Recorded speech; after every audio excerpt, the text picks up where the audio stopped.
жұмсақ болып шығатын өте дәмді тары қосылған пирог дайындаймыз. Ерекше пирогтардың бірі, міндетті түрде дайындап көріңіздер. Ең алдымен тарымызды жақсылап жуып аламыз, оны кептіріп, одан кейін құрғақ табада қуырып аламыз. Үстінен ыстық сүтімізді құйып, 10 минутқа бөктіріп қоямыз.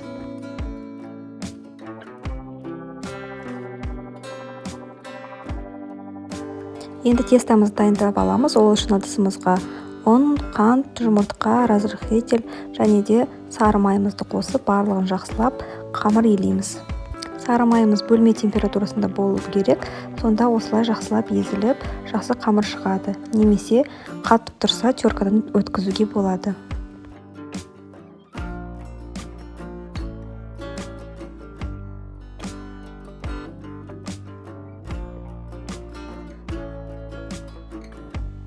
Осылай әдемі қамырымыз шығады. Пищевая пленкаға орап, начинка дайын болғанша холодильникке сап қоямыз. Енді начинкамызды дайындаймыз. Ол үшін ыдысымызға жұмыртқа, қаймақ, сгущенка, кукурузный крахмалды саламыз. Одан кейін бағанағы бөктірген тарымызды сүтін алып тастап қосамыз. Миксердің қажеті жоқ. Осылай венчикпен барлығын біркелкі болғанша араластырып аламыз.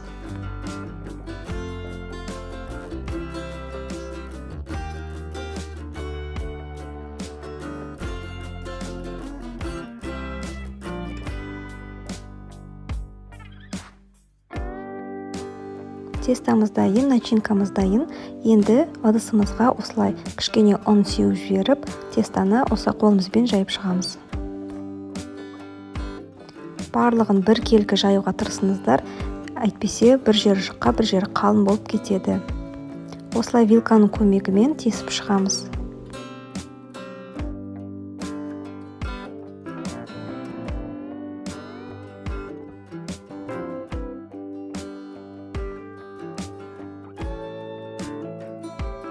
Үстіне салмамызды саламыз және де жақсылап тегістеп шығамыз.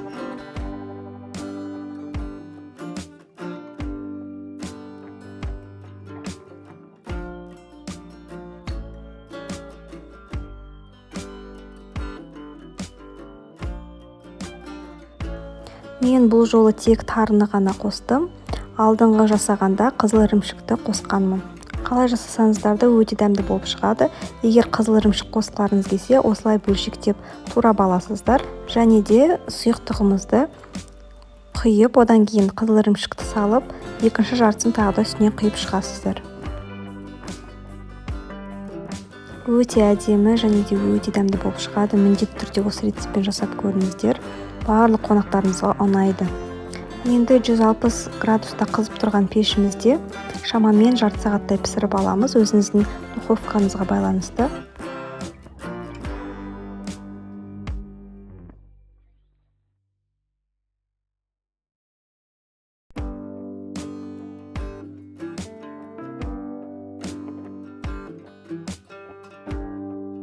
Піскеннен кейін бөлме температурасына толықтай суытып аламыз.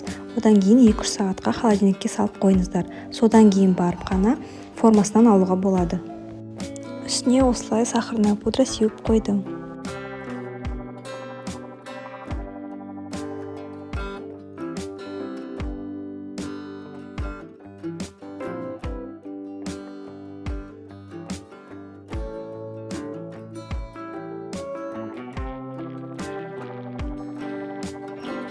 Видеоны аяғына дейін көргендеріңізге рахмет.